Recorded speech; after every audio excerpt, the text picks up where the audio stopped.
Yeah, it was very competitive. It was a game of two different styles.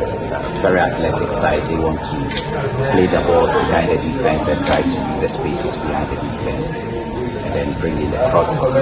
But then we also try to also slow the game down because we realized the athleticism was so much to the advantage. So whilst they were trying to speed up the game, we tried to also control and manage the game, and then try to play around them in the middle of the park.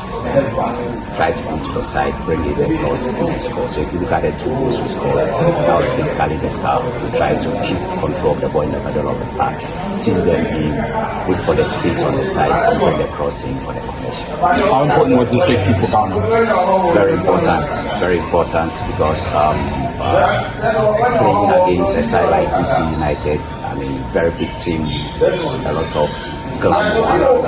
So it's good for us and it's good for the future of the two teams. So we saw two different sides.